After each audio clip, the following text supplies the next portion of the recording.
A lot of my friends, believe it or not, are elementary school teachers. And something that truly surprises me about them is how full of hope and joy they all seem to be. They make an effort scheduling their classes, they actually try to make learning fun. In fact, Jackie, my friend from the How to Be a Beginner video, if you remember, bought a bunch of caterpillars, which you can do apparently, I didn't know that, for the kids. So basically, they can raise them and care for them until they turn into butterflies to then release them into nature. Wow.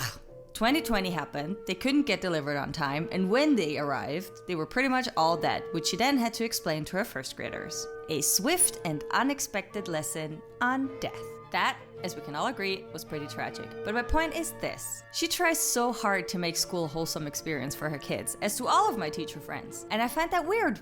Why do I find that weird? Because when I think of my teachers in elementary school, I remember nothing of that naive and sweet wholesomeness. What I do remember is impatience, indifference, no sense of humor, and that piercing, empty, stern gaze which served as a reminder that though they seem to walk, talk, and breathe, their life has ended a long, long time ago. This is how I imagine this goes. You graduate from college, all young and full of star-spangled ambition and your arts and crafts and your glitter and your googly eyes and all your ideas how to make this the best job of your life. Your classroom will basically be the place of magic and, knowledge. And then you get your teaching schedule. Then you see your salary and wonder how you're gonna pay your rent, eat a meal every day, and pay for all the supplies that you apparently have to buy yourself. Then you meet your colleagues that have been doing this for way longer than you. And then you meet your first helicopter mom who thinks that the glitter contains gluten, and you will most certainly hear from her lawyer, and I think the rest is history.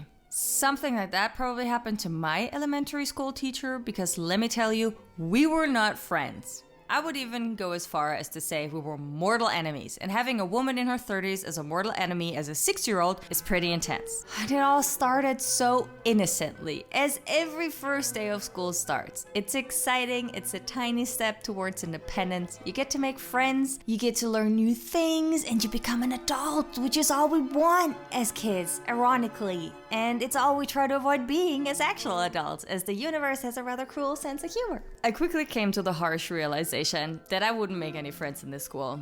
I kid you not, nobody wanted to be my friend. Nobody. And I don't understand why. I didn't smell, I didn't talk weird mumbo jumbo, I didn't sniff glue or spontaneously expose myself like that other boy from class who wasn't shunned even remotely as harsh as I was. I really didn't do anything. I wasn't cool or fantastic or exceptionally cute, but I also wasn't hideous or off-putting either. Nonetheless, nobody wanted to talk to me. When I tried starting a conversation with any of my classmates, I distinctly remember them just staring at me and then looking away. People saying that now, 25 years later, still, oh my god, it still hurts. So it wasn't going too well. And that godforsaken teacher she joined into that entire bully situation. And I mean, it's pretty pathetic, now that I'm probably the same age she was back then, that you have to pick fights with a 6-year-old. She would give me snarky comments whenever I said something. She would use me as a negative example for pretty much anything. She made me hate school. But I remember one time when I stood up to her, and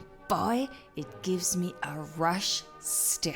Story time. I remember sitting at home at my kitchen table doing my English homework, and I remember feeling this deep, harsh sense of anger. Not the anger of a first grader, it was the anger of a mid-40s office supply salesman with an alcohol problem and the lingering feeling that his life is going to waste. Thinking back, that probably was the day I was hitting puberty hard. Anyway, I was getting to the end of the page and there was this little space underneath the last line. I stared at it and twisted my little chewed up pencil between my fingers because I knew Nikki, that horrible hag of a teacher, hated disorder. She hated little drawings on the pages. She hated scribbles where they didn't belong. So this little white space had the potential of sweet disobedience. So what to draw? What to write? The possibilities were endless. And with all my courage, I wrote on the bottom of the page, Nikki.